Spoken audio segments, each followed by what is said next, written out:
The 110,000 folks plus should really be put in places that we might call incarceration camps or American concentration camps. And the reason for that is, if you use those terms, it no longer is something that was done for their benefit, but it was done because the government wanted to do so. Controlling the vocabulary controls the narrative. The narrative is that process of taking innocent people, American citizens and their parents, into places simply because they were of a particular ancestry. And all of a sudden they come in the dead of night, knock on the door, and then taking away somebody in handcuffs. This could be your fate if you're going to start to create trouble.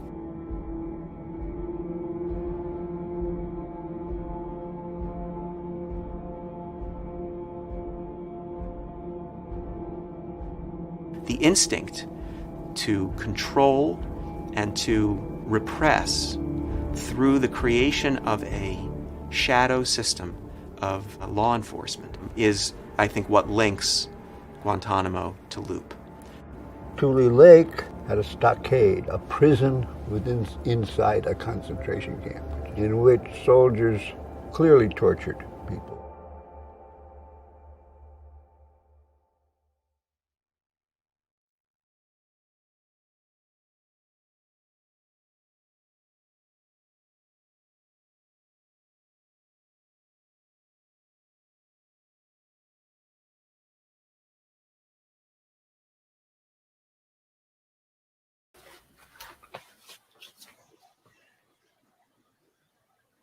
Oh, Rosalyn, you're muted. You're muted, Rosalyn. Hi. Hi. I didn't click hard enough. Hi, welcome everybody to A Bitter Legacy. And for those of you who were able to see the incredible documentary by filmmaker Claudia Katayanagi, it talks about the untold story of the citizen isolation camps. And here with me today, we have the venerable Art Hansen, who the community knows for many, many years. I believe you've been doing this research for over 50 years, to talk a little bit about this episode of the World War II concentration camp experience. And of course, Claudia to talk about some of the current day aspects of what she sees today as a filmmaker, journalist. So, without further ado, just to start it off, Claudia, what are some of the finer points that you wanted to get the message out for A Bitter Legacy about these camps? Can you talk a little bit about that and why you made it? Okay. I mean, to me, I always like to go into untold stories, the stories that are just not well known. And I provide a pretty broad history of the concentration camps within A Bitter Legacy film. I was astounded when I found out about these citizen isolation centers. And it was like shocking to find that, the government would almost try to cover these camps up, until people like Art Hansen, who, really delved into the story and did the oral histories of these people, that I thought, oh my gosh, let's discover more about what those are. How do they even manage to do that? What was the mechanism that they used? And like it's in the trailer, it says it was a precursor to Guantanamo. I mean, it was literally a rendition. Like Dan Harada, whose paintings are in the film, talked about in the dead of night, knocking on the door and they pull him out, and he doesn't know where he's going. Then he ends up directly going to Loop. But it was just it's shocking to find out that all this was going on within this whole WRA system, supposedly a civilian system of governance. So I thought I was shining a light on that story. Yeah, and for the benefit of the folks that have not seen your great movie and documentary, can you just give a simple overview of how these camps were created? And then I wanted to have a follow-up question to Art Hansen. Yeah. Well, within this, within the context of A Bitter Legacy, this after Pearl Harbor, I mean, there were. I'm doing it. This is about the incarceration history, and I've been spending years saying this is not the internment history. The government, called them relocation. That was their euphemism for the system. But we've come to know them now as incarceration camps or American concentration camps. Started by the Executive Order 9066 by President Roosevelt, and it was they really were able to create the military zone and then put all the Japanese Americans away from the West Coast and into these 10, first the assembly centers, which you see, some of which you see in the movie. And then from there, they put them into the more permanent incarceration centers like Topaz and Manzanar and Heart Mountain and all the 10 that you see in the movie that are covered in the movie. And it was at Manzanar where people were, were becoming aware of, when they started the loyalty oath questionnaire, people really began to question, wait a minute, this is an illegal. We shouldn't be put in these places. They're stealing our food. They're asking us to declare our loyalty, or that we're not.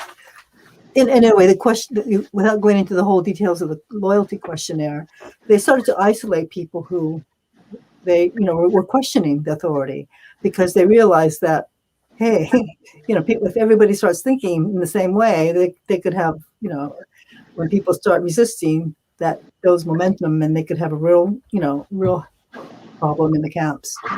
So they started pulling out, and after the Fred Tayama was beaten up by the people in Manzanar, the government did bring in the military, and they came in and when they shot the protesters who were trying to get Harry Iwano released. Then they really put them. That's when they started the process of creating the citizen isolation centers. The first one was Moab, and then when that became, everybody said, "Oh, well, let's get rid of our troublemakers." So after Manzanar, then Gila River had a Kibe club, and so they started, let's get rid of some of those guys. Kibe were already questioned as being problematic, because they're American citizens. They were educated in Japan, and therefore the government said, "Oh, well, they're loyal to Japan." No, it's just that they were educated there, because there's so much discrimination here. They couldn't get a good education. They couldn't go to the good schools here in America. Hey, let's go to Japan and get a good education. So when they came back, they were considered to be, a little, their loyalty was questioned, and they were put, a lot of the people in these isolation centers happened to be Kibe. And then when the questionnaire, the people in Tule Lake were, who refused to answer the loyalty oath at all, and then put into the Camp Tule Lake isolation center, then those were put into the Moab, and then it got to be too full at Moab. So they decided, they went to a Navajo reservation, a school in the Navajo territory in Loop. So Moab, just for Moab is in Utah. Moab's in Utah, and now Loop is in Arizona. Yeah, and they keep adding more and more people to Loop, and I think eventually there were about 83 men, only men, were placed in these isolation centers. And then, you see in the history that, well, they were ultimately decided, it was determined that it was illegal to even do this. And so the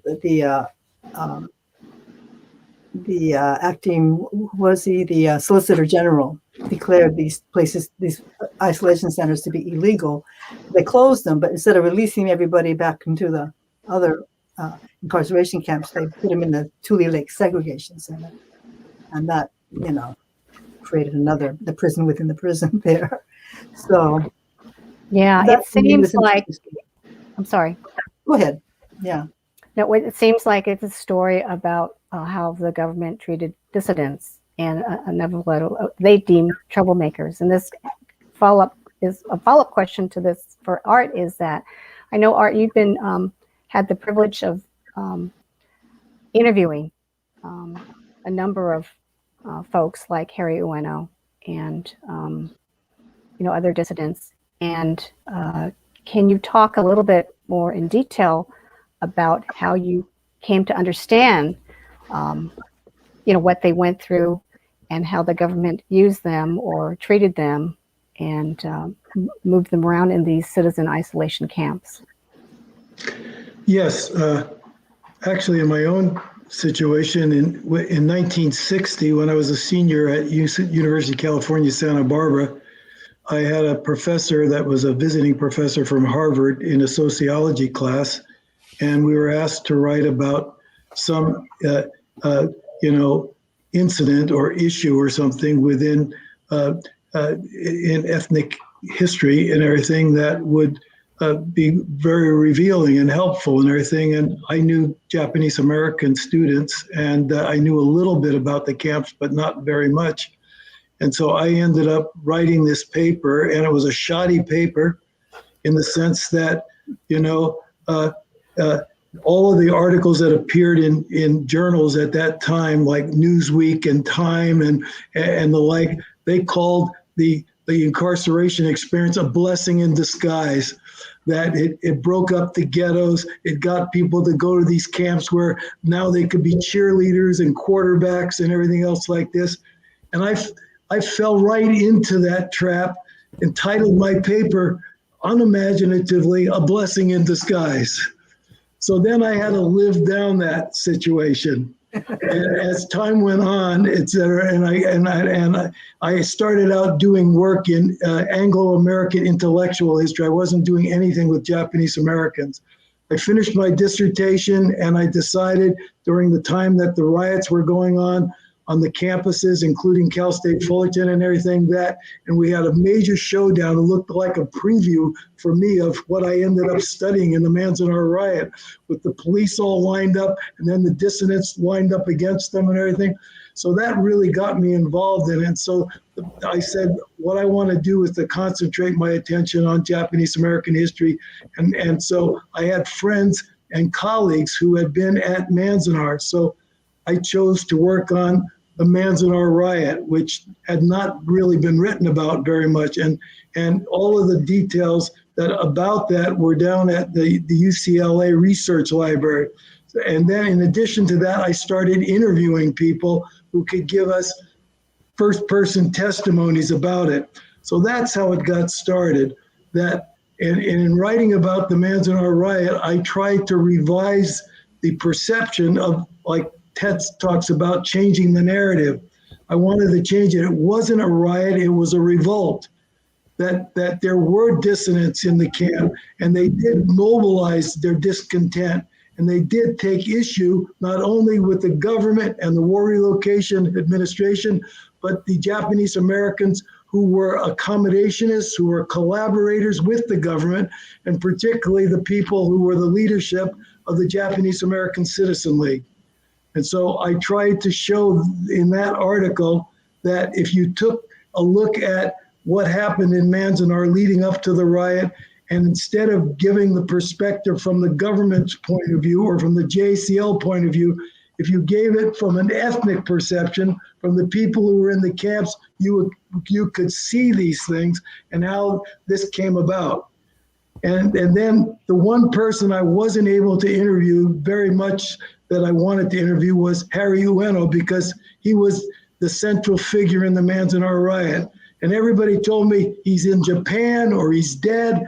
And then out of the blue, all of a sudden, Don Hatta, got in touch with Sue Embry and said, Sue, Harry's alive and he wants me to interview him, but I don't know that much about that stuff. He said, would you be willing to? She said, I'll only do it if I do it with Art Hansen, the oral historian. So we went up to San Jose in 1976 and we did an interview with Harry.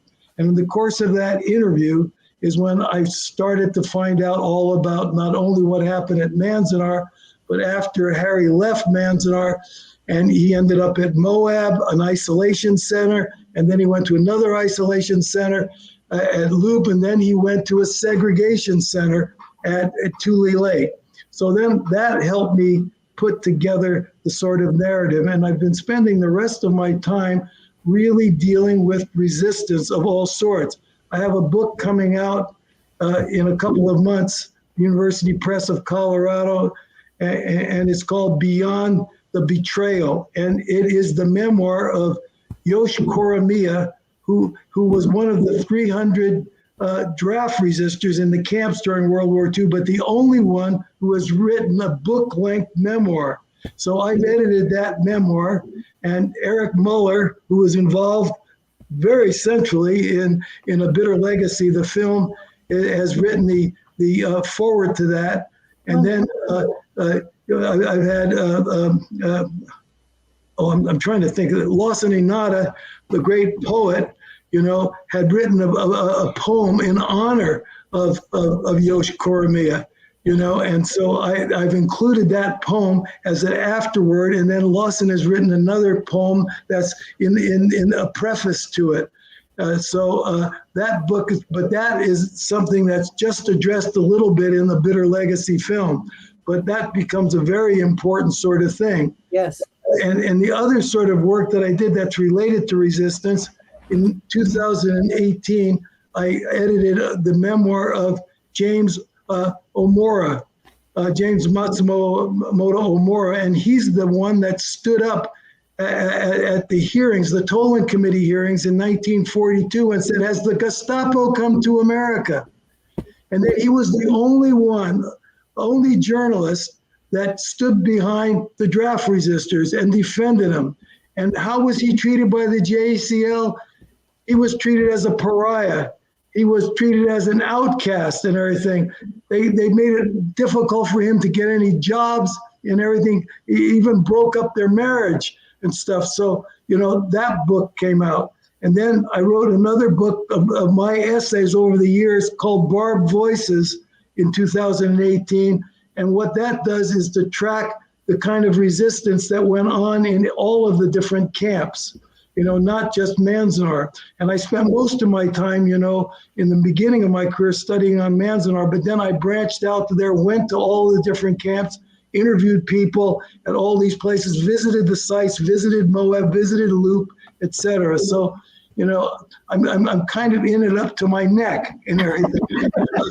So the most important things that I think for anybody watching this to read really quickly, because they don't need the long story when you get a short one.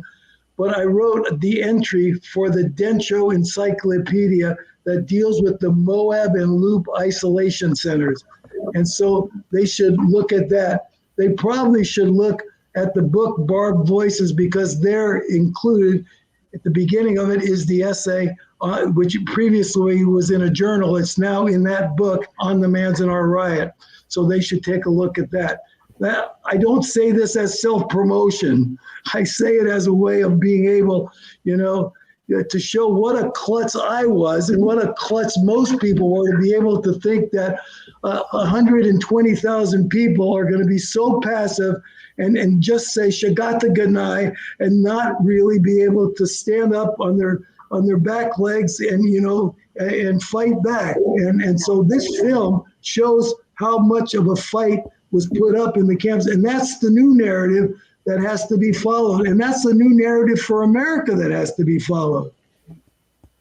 Very good. I think, back in 1976, that was quite a while ago. And that's when I guess you had your reckoning. But to take it all the way to the present, that's very impressive. I just want to have a follow-up question that when you met and interviewed Harry Ueno, as an oral historian, what was your first impression, and how did he come off to you? And what do you think of him? He was one of the kindest people I'd ever met, and Sue Embry and I, just had a wonderful interview with him.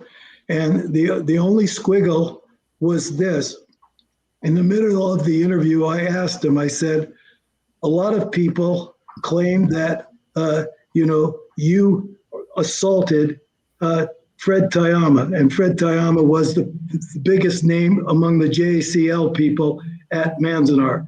And on the night of December 5th, 1942, that beating occurred. And that, because of that beating and Tayama identified Harry as one of his assailants. There were 6 of them involved, and that Harry was the leader of the pack and everything. And so, but Harry claims that he didn't see anything or anything like this. But so I said, Harry, you have to tell me, were you involved in the beating of Fred Tayama, or do you know who was involved in the beating of it? And he said, there are some things you don't talk about. And so I turned off the tape recorder, and I gave him a moment to be thinking about things. And I said, you have a right to your privacy, and you don't have to answer any questions I ask you. But I think you do have some obligation to posterity that at some point down the line, when you feel comfortable talking about this situation, that you reveal this. And I go into this at great detail in 3 different afterwords of articles that I have in Barbed Voices. And then finally, years later, Harry wrote me a letter. And Harry said, it's been all these years that I haven't said anything, but I will tell you because I trust you. He said that I was involved in the beating, and this is what occurred on that particular night. Well, for me, I had already said before in the article that I wrote that I believed Harry when he said that he didn't believe it. And I said, maybe it's true and maybe it's not. I tend to believe him. And I think that Harry was honored that I had said that. But, here he is revealing this stuff to me. Then I went to interview him about Martha Nakagawa, who's a journalist. Martha Nakagawa's father was at Loop, and she wanted me to talk to Harry and see what he remembered about her father. And he said, when I start talking to him, I said, Harry, could you tell me anything you know about Martha's father? And he said, well, the Tule Lake people came in late, and they sort of hung around together, and they were much younger. And he said, I didn't have much to do with them. I can't even remember his name, like that Nakagawa and stuff. So in any event, then he went off script again, and then he just started talking more about, all the people that were involved in it. And then it turns out the people he was talking about were the people that we put on and you've used this photo in your film, the picture I used on the cover of Manzanar Martyr. When they were at Loop, they got together, and basically that was a reunion picture. It was a reunion picture of the people who were involved in the beating. So when Lane Hirabayashi, who was the editor of the University Press of Colorado, who was editing my book, asked me a series of questions. He said, well, what did you think of this now that Harry has been revealed as being involved? I said, I haven't changed my opinion of Harry. I said, I've read so much about the French resistance movement and the resistance movements all over the world. Sometimes, I don't believe in war, but I'm not an all-out pacifist. There are certain things that have to cause you to stand up and fight. And I said, this is what he was doing and everything. And Fred Tayama wasn't beaten that badly. They were acting like he was so badly beaten. He was out in a day from the hospital. And then he was at Cow Creek, the CCC camp where they took the accommodationists and the people that were JACL supporters. And then within a few days, he was teaching Japanese at a naval language school in Colorado. So, it wasn't like they were just roughing him up a little bit to show him, that they're not trying to kill him, roughing him up to show him that this is, you don't, rat on people and stuff. And you don't support the people and take advantage of all these opportunities that you get that we as Kibe, for example, don't get. And I was always interested in the Kibe because the Kibe were so targeted, even within the Japanese American community, as bad and stuff. And actually, when you look at the Kibe, they were the people that were the backbone of the MIS. And without the military intelligence service, where would we have been? They probably cut short the war by 2 years and everything. But even in the camps, they were people, for instance, that weren't just troublemakers. They were people that raised questions. And so, and then that was true at Loop. It was true at Moab. It was true at Tule Lake. Of course, a lot of them then became, people who were gave up their citizens. They were renunciants. They renounced their citizenship. But nobody has written very much about the Kibe. I mean, there are a couple of books that deal with Kibe, and I cite them in everything that I write. But somebody really needs to do a full-bore study of the Kibes during the period of World War II. I mean, and they were left out of the narrative and everything. And this is part of the thing of Claudia's film, is to change the narrative, and to have these untold stories told and everything. And the Kibe story is one of the untold stories, as the draft resistors were an untold story. Now it's been a told story, by other people as well as me. Well, thanks to you, a lot of these important stories are now being told, and I can't wait for your books to come out. For the benefit of people, I think, Claudia, you were able to share some of the photographs of these camps, right? So maybe Kimiko, yes. Well, can you talk about them, and maybe Kimiko could show them on the screen? Well, shall we go first from, at the Manzanar riot, I also want to mention the doctors who were taking care of the guys who were, Tama, and they did the government, again, was trying to change the narrative. Oh, they were, when they killed these two guys in that uprising. They brought out the military and they pointed guns towards them. They shot two young men were killed. 2 young men were killed. And they said, oh, they were charging towards them. But Dr. Goto is shown, in the movie Farewell to Manzanar, and I included some of that footage in the film, that as he was doing the autopsy report, he shows that the bullets had to come from the back. They were shot in the back. That's another example of trying to change the narrative. Oh, they were charging, we did this in self-defense. No, they were going away because they put out the equivalent of a gas, a pepper spray or whatever, that kind of thing. And so everybody was running away, and that's when they were shot and killed. And so Dr. Goto, because he said, no, they were shot in the back, he was then removed from Manzanar and sent to Topaz. Because they didn't want his voice again being raised. And Dr. Mira, who's also in my film, he's the one who found Fetayama, hiding under the hospital bed, so that because they were charging after they were beating him up, he ran and he hid under the bed, and you see that scene. And so it's people who want to, telling the truth, and they're being demonized and gotten rid of as it were from, the main narrative too. I wanted to interview, Dr. Goto's, but of course he's passed away. Mm-hmm. Yeah, I had a chance to meet Dr. Muda, who lived in the Santa Cruz area. And apparently she's still alive at 107. Oh my goodness. God, but the sad thing is that it was the officials that, the stolen sugar and the valuables that Harry Bueno discovered and called attention to the injustice and the unfairness. But it was officials that, and the government that, created the situation so untenable that 2 innocent lives were killed, essentially, 17, 18. Very sadly. So, but can we share some pictures of, let's see, Moab, of some of these yes, photographs? Kimiko is in charge of that. Yeah, and so can you describe these? Well, I think Art pointed me to these photographs, and this was when it was a CCC, a Civil Conservation Corps camp, before it became a citizen isolation center.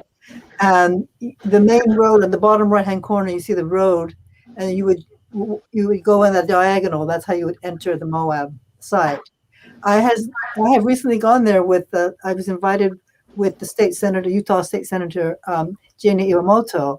And they're now going to, the hill behind that you see in the background is where they've discovered millions of dinosaur fossils. So the state of Utah has designated money to turn this into a state park. So they're going to feature the dinosaur museum, the park behind there. They're also going to put a little visitor center there to talk about Moab. So that bill has passed, and that was interesting. Of course, none of the buildings are there today, and I've shown some current photographs that of the site itself. And when I was there a few years ago, they still had some remnants of when it was a well, the Dalton Wells. So you saw somewhere where the water, they would capture water, but I think that's now since been demolished.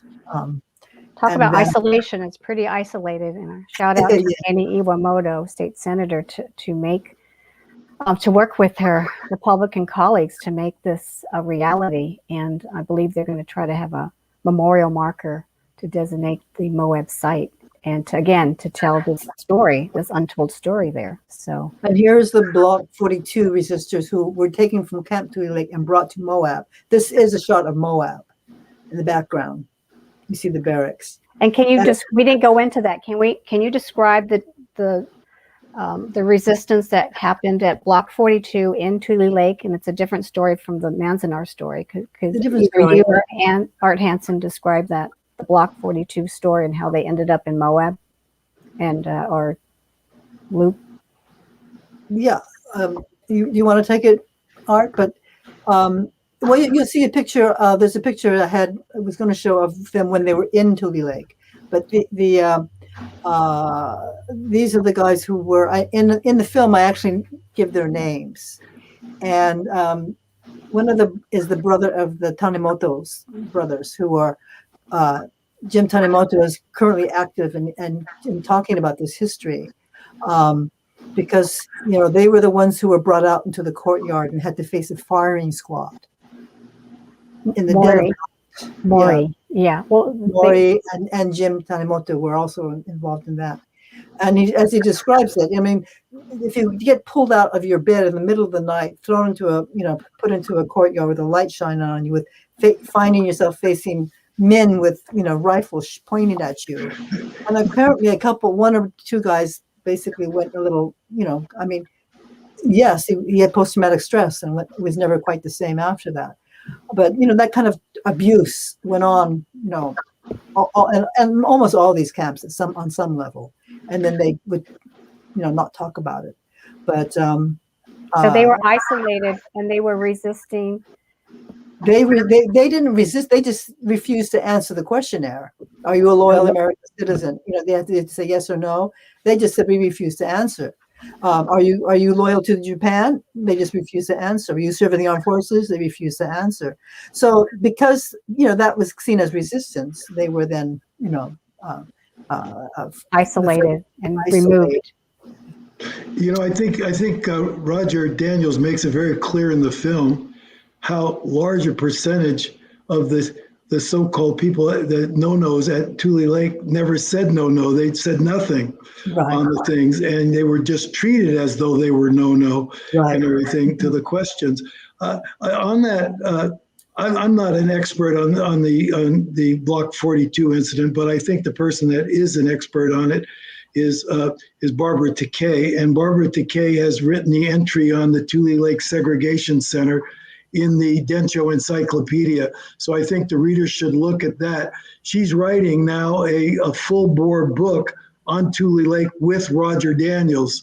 So this and Roger Daniels, if you think I'm venerable, Roger Daniels is in his late 90s and everything, and he's still working at things. It's unbelievable. He's lost most of his vision and everything, and he still gets things magnified so that he can work. And so he's just an amazing. And he's even pitching in on this stuff with Topaz on Claudia on the critique on what happened on the unearthing of that monument to the Wakasa. Yeah. So yeah. But, yeah. We can see another. Can we see another photo? Can we go into another photo? Okay. Yeah, this, as you see, is an aerial shot of the old loop. But this is the whole board. When it was a boarding school for the Navajo children. before it became an isolation center. And so this shows the extent of the project. And the dormitories, you see the shops. They had a hospital. They had a big kitchen. And at this, if you were to go there today, you'll see the Presbyterian Church is still standing, and the administrators building, the supervisor's residence, is now owned by, and you see in the film, by a Navajo tribal member. But everything else has been razed. So they removed the children from the school temporarily, and then brought in the. Yeah, they would torture the Navajo children at this school. I mean, I have I've interviewed some Navajo tribal members, and as children, they were brought here, and they were tortured if they spoke their native language. And ironically, I just want to make a quick little mention that, ironically, there was at that Presbyterian church, there was a young boy who was raised with this, the Navajo tribal members, so he understood the Navajo language. He was responsible for helping to create the code talkers, for using the Navajo language, during World War II, for the code talkers. And that happened at Loop. He lived in Loop as a side story. In the movie, you see the a couple, Joe and his wife, Joe Smith and his wife. There they are, and they're talking about they would come to the Loop Trading Post. It was owned by different people than the ones at the Sunrise, and they would come with their sheepskins and trade, for goods. And you'll see there was a shot inside the Trading Post. Yeah, they would, get their flour and other goods. They trade there. You can get beautiful blankets and other blankets, and they would come trade. Well, this was owned. This particular site was owned by the other owners who refused when the Japanese Americans were brought there. They asked if they could, buy some things. There's some sundries and cigarettes and toiletries there, and they go no. But the people who were at the Sunrise Trading Post down the road said, no, we'll provide that. Of course not. So they would drive their truck full of goods inside the Loop. Get me back. And then he said they, as you say in the movie, you saw in the film, that they said these guys were so trustworthy. They would go there and, they would basically let them just leave their own money. They leave, buy the things and leave the money there. And the shot is before it was an isolation center, and then the Navajo tribal members would come. There's their farmers market. So why were they denied at one place and allowed at another? Just they didn't. Why? Say that again. Why were some denied access? Some of the Navajo. Well, the Navajo were just told, you don't want to know about this. They weren't allowed to even go in there. It was a military police. I see. It was military, but it was converted to the isolation military. Yeah, when it was an isolation center, they were just told, you don't even look in there. You don't want to, Mm-hmm. So it was the trading posts were run by Caucasians, and they were allowed to go in and offer their goods to the prisoners there. And so, so there was some interaction with the Loop Japanese American. They couldn't go out. They could not go out. They could not go out, but they could in with interact. They could buy. They could buy goods if they had the funds. Yeah. Or they had a few jobs that they could make money, but by and large, most people, well, in fact, this is a painting by Dan Harada, Katayanagi Dan Harada, one of the Loop prisoners. And he painted this as a photograph of the Loop administrator's home, as one of the few areas that had that much greenery. And they hired a Japanese American guy to be their gardener. That's why it's so green and it was so green and lush. And in fact, the administrator at this house had children, and he hired, I forget his name now. I should have remembered his name, to be the babysitters when they went into town. This is Paul Robertson's family. Okay. So can we talk a little about? One more picture. This is the Cow Creek. Can you talk about? Yeah. This is where the collaborators were sent. After Fred Time was beat up, they decided to separate a lot of the JCL members so they wouldn't get beat up, and so they were put for their safety in this Cow Creek camp. So it is technically an isolation center, but they were allowed to eat with the guards. I mean, they got released early, so it wasn't open for very long. But I did go when I shot there for my movie. There were 2 or 3 buildings that still exist if you go up there, and they were in the process of renovating them. So if you drive down, if you're willing to drive to Death Valley, is it close to Manzanar? Death Valley. Further south. Not close. It's but if you Google it, you can just see Cow Creek, Death Valley. I forget exactly what I did a whole 3,000-mile drive to get a lot of shots. So I've kind of lost track. Then, so can we talk about some of the administrators? And I think it's touched upon a little bit in the movie, but then Art, you were able to interview one of them, Robertson, I believe. Yeah, Paul Robertson. Paul Robertson. Can you describe, did that make a difference in terms of who was the administrator in charge of, the camps and how prisoners were treated? A huge difference. In the film, Tets Kashima likens Ray Best, who was the original director.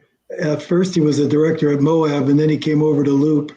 But then after several months, he left, and then he was replaced by Paul Robertson. And Ted says that when he was in school, the principal was always kind to people and outgoing, but the person that was the heavy was the vice principal. The vice principal was the disciplinarian. He took care of the roughs and stuff like this. Well, that was Ray Best. But in contrast to that, you have this very benign person, Paul Robertson. Paul Robertson was trained in architecture and law, and he was really a bright guy.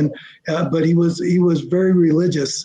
He later on became a pastor. When he was there, he was kind to the people. He treated them like human beings and everything. And as Claudia said, he even entrusted the so-called inmates with being babysitters for his children. And so he was well loved by him, and he was promised by the. Excuse me, somebody's knocking at our door. Debbie, could you get it? Okay. Anyway, he was promised by this door knocking.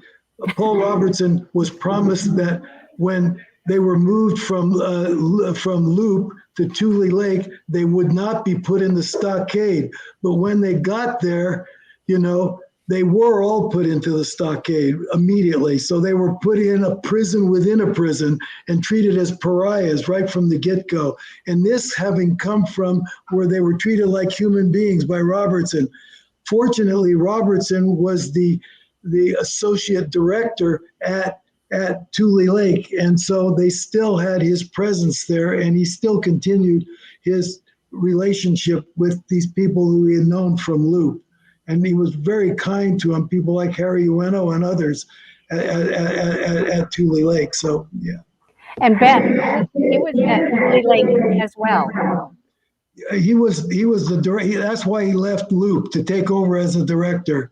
And I think he was a very hard-edged person. The only things that I could say on his behalf was that he was quite kind to Harry Ueno. He said, Harry, you've got your wife and you've got your 3 kids all at Manzanar. They haven't seen you for a long, long time and everything else. And you're renouncing your citizenship. This is a mistake. Japan right now, people are starving. There's no food, no jobs, and everything else like that. Is not a place for you to go. And he said, I think you should keep your nose clean here, stay out of politics and everything. And Harry did do that. And so did Joe Kurohara, who was another, rebellious person at Manzanar, another leader, dissident leader. And they both stayed out of politics at Tule Lake. But Joe was true to his word. He said, you're treating me like a quote unquote Jap. And if you're going to treat me like that, he said, I'm going to be a 200% JAP. And he said that he's giving up the American citizenship, And he did renounce it, and he stayed with it. He went to Japan. He never came back to the United States. This is a guy who was a veteran of World War I.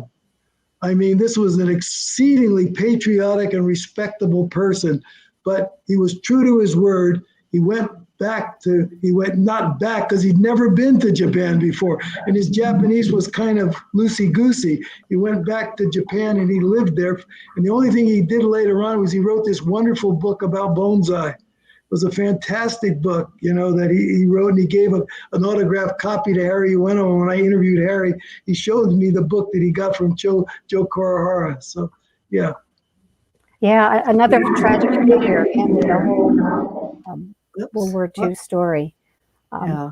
I mean, if you go to the website of A Bitter Legacy, you'll see that there's also a book by Eileen Tamura who talks about the whole story, Joe Kurihara's whole story. She's written a wonderful biography right. You've got to get that.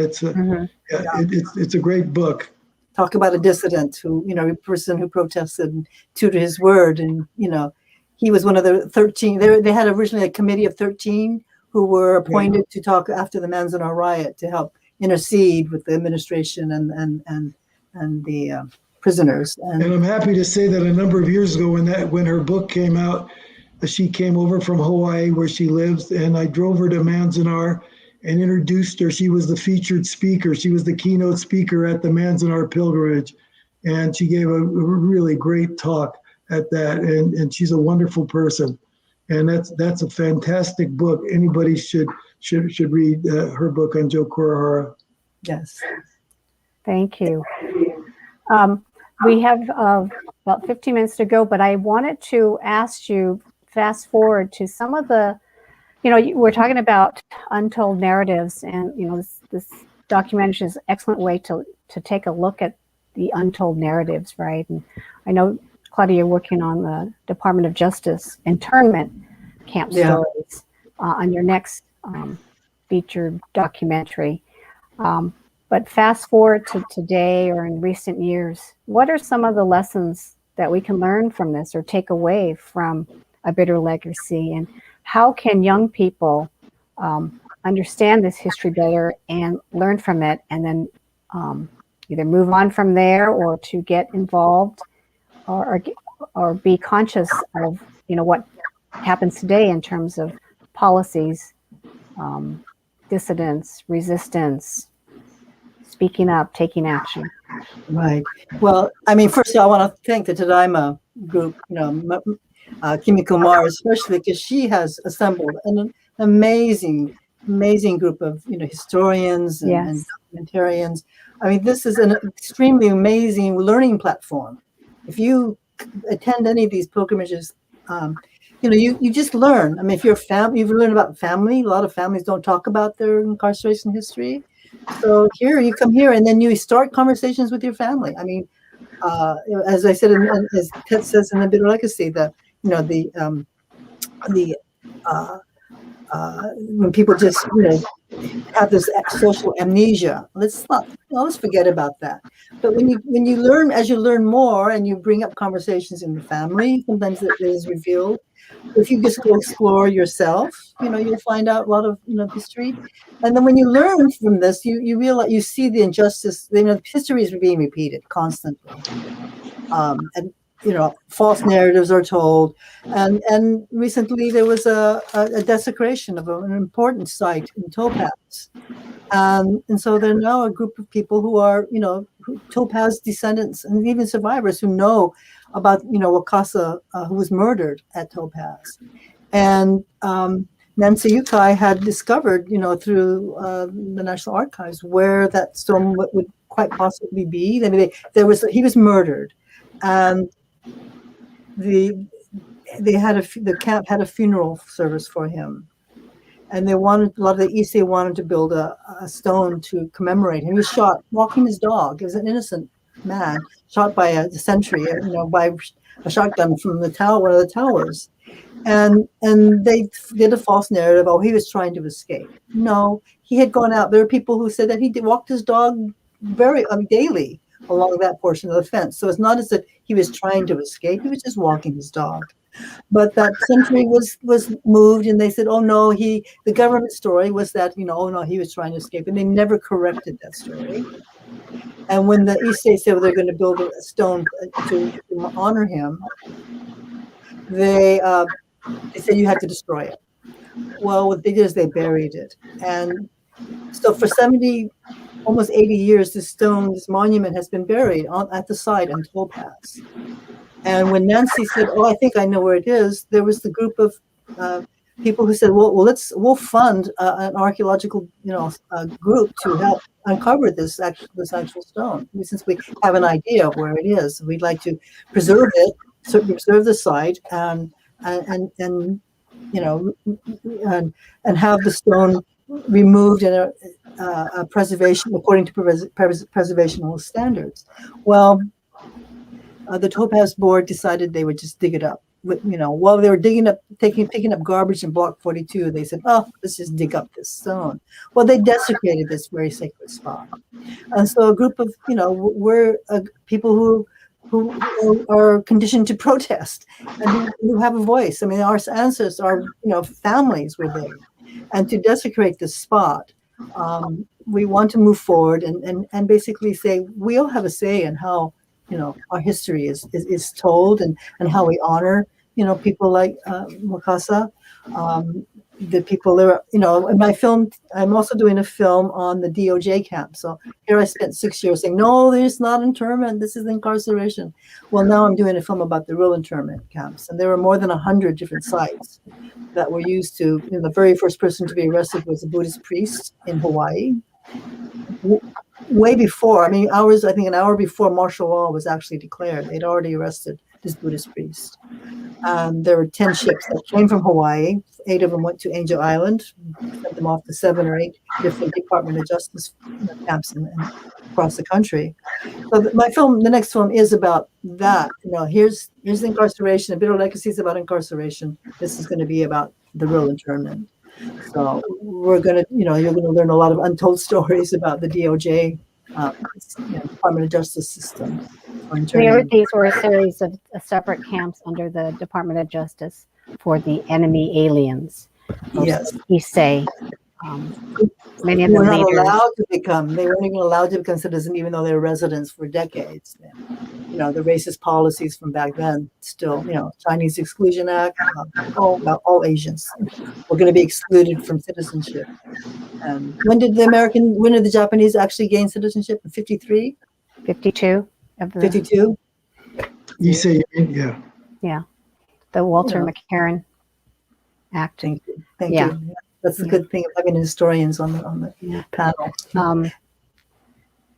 So I think young people today are seeing this, and seeing this also in relationship to young immigrants being held in detention centers across the country, and especially in the South.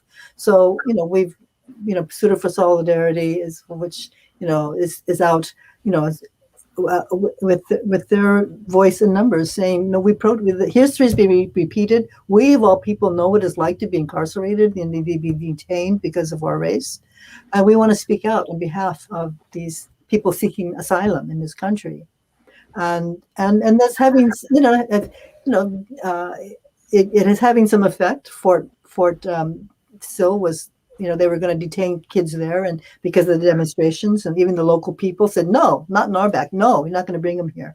And the government decided not to put a detention center in Fort Sill, which was what former DOJ, former military prison where Japanese were brought. I think 600 Japanese, 200 or 300 Japanese people were brought to Fort Sill. So my film will talk about the thousands of Issei and others who were community leaders who brought to the DOJ camp system. So, yeah, I believe Fort Sill is designated as the center for receiving Afghan refugees. Fort Bliss is. Fort Bliss. Fort Bliss is. Fort Bliss in Texas. Yeah, Suitor was just with Suitor where we did a demonstration in Fort Bliss. So they're converting that. No, they already have all these tents and things, but they had thousands of Latin American people who were seeking asylum, and they started releasing some of them. I think it's now down to about 2,000 kids are still there, maybe a little bit less. And we hope the Biden administration releases all of them. They say they're trying to get, most of them have family members already in the country. And so they should be released. When we were there, there were a lot of Haitian immigrants who were being released. So well, we have a question. Sorry to interrupt, but we have a question, Ken Mochizuki. What were the backgrounds of those who became members of the camp's internal security? Art, do you answer that? I don't think that you can give a stereotypical answer to that. I mean, I think they were varied. I did do an interview with a person that was on the internal security thing at Manzanar, George Fukasawa. He was one of the only people that showed up on the night to duty on the night of the riot. He woke up and he didn't even know what was going on. He went out there and, he was fortunate. And then he ended up over there in Death Valley because they needed to protect him. They thought he was some kind of traitor or something. But George did have some police experience in Santa Monica where he came from. So I know about his background and everything. He was a photographer. He was a photographer at the Olympic Games in 1932 in Los Angeles, and he became a professional photographer. And the reason I interviewed him was he was a photography professor at Cal State Fullerton. So I interviewed him, but then I found out all this stuff about Manzanar and everything else like that. And he had actually been the president of the Santa Monica JACL chapter. So it may be that they did have some affiliation with JACL, and they may have had some military or paramilitary kind of, background and everything to go into that. But that's all I can tell you based on a huge sample of one person. And it didn't determine your loyalty or anything per se either. But now, in closing, do you have any closing remarks or comments? We'll start with Art and then maybe wrap it up with Claudia. Are there any other questions before we go that people want to insert into the chat, or are we not going to go there? People can do that, but we have only about 3 minutes left to wrap Art, up. Oh, sorry, we're going to wrap up. Art, you want to go? Well, I think if the main point of this was to get people to find out more about Moab and Loop, both of them deserve, a book too. Yes. Or if it's a book on just the two isolation centers. But I mean, just this entry thing that I had, this is a starting point, but there's a rich story there that needs to go into, and we got to figure out the background of the people that were there and try to make some sense out of it. So that's one of the things that can come out of it. The other idea that both of these places were dress rehearsals for Tule Lake, this was a point that was brought up in your film. And I think that's something to take a look at too. I mean, as Tess was calling it, they were all total institutions and everything, and they were like penitentiaries. And so you take any of the, even isolation center is kind of a euphemism. I mean, we need to know they were total prisons and everything. Yeah. So we need to deal with them in terms of peniology, really, not just sociology or psychology, but peniology and stuff. And so that's one of the things. The one thing that the activism of people, I think their activism shouldn't be, inclusive to just the Japanese American story. Yes. I mean, I think there are things out there right now, the whole idea of redress for African Americans for the centuries, of things that they went through. I mean, so I mean, we need to realize that others have been excluded from narratives. Women have been excluded from narratives. People, same-sex marriages have been excluded from the narrative and stuff. So we got to open up the narrative and give the full riches. That's what a democracy is. It's where everybody gets included in this. And so the inclusivity, I think, is extremely important, and because it's like when people say Black Lives Matter, we have to be able to know that they do matter a lot, but all lives matter. And so that's the reference point for us. All lives matter. Now, how do we make a country, for instance, that values all of its people, and respects people from other cultures and everything? This is the humanistic, mandate, I think, that we need to put into practice. And Claudia, you want to wrap it up? I wanted to start. I've been in writing about my next film. I came up with a concept that we should have a 12-step program for racism in this country. It's based on, Alcoholics Anonymous and all that. How do we, there is a large contingent of in this country that are, they hang on to their racist policies. They're afraid, and ultimately they're afraid. The white people are no longer going to be the majority, population in this country, and they can't accept that. They're afraid. But if they really looked at things and they were educated, they realized that this whole country is basically a nation of immigrants. Where did your family come from? If you're Irish, you were discriminated when you came to this country. So I think when people by going to sites like this and learning, when you educate yourselves about all the different ethnicities that are coming and have come to this country, and realize that we all want the same thing. We all want, a house, a roof over our heads. We want to make money. We want to do well for, help our children. We want to get educated. We want to have a good job.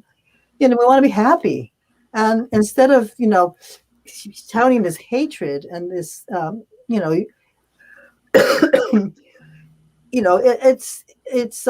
we know that, there are people who are going to cling to that because they're afraid to let go of it. They're afraid. And how do you counter fear? Well, you learn from each other. You talk to each other. You sit in a room. I mean, Student for Solidarity, we use a lot of the healing circles. And if you get different people, different colors, different people, different ethnicities, different, if you just talk as people, you generally go, oh, well, he's got the same issues that I have. Oh, okay, well, I guess, I thought he was going to, he felt this about me. Oh, I guess, and I think I still want to develop that idea of, how do you attend a 12-step program for fighting racism? But I think the young people today realize that, no, the planet is falling apart. We got some bigger issues here, than the fear of other people. We've got to come together and really fight, forces that are really important for our survival on this planet. And so I hope people just, learn that, okay, well, you learn a little bit more history and see that, yes, how, my people all went through the same thing, or, and how do we continue dialogue with each other, so that we can move forward. And, this is an incredible country. I mean, I've traveled all over the world, and I still choose to live here in America because it's an incredible, we have so much opportunity here. Yeah, very, very well said. And I think, if you even tap it into the global warming and all, it is all related. It's the investigation of facts over, fiction and laying out the truth of what happened so that we can have a better understanding of who we are as human beings and how we treat each other. So Yes. This pilgrimage was an excellent example of finding those facts and digging deeper and asking the questions. So, I thank you, the bottom of our hearts, Kim Kumar and the Yes. yes. Donate to this to Daima. Donate to Yes. us ninjas. But to all our efforts, I think. All our organizations. Claudia's second film. The investigation continues. So, thank you very much. And we encourage young people to, again, do what you need to do, ask those questions and ask why. And we can't do this without you. So thank you very much. Thank you, Art, for being here. And Thank you. Yes, thank you. Kimiko, for all the work that you are doing, have done, and continue to do on behalf of the Japanese American community and the community at large. Thank you. Thank you so much.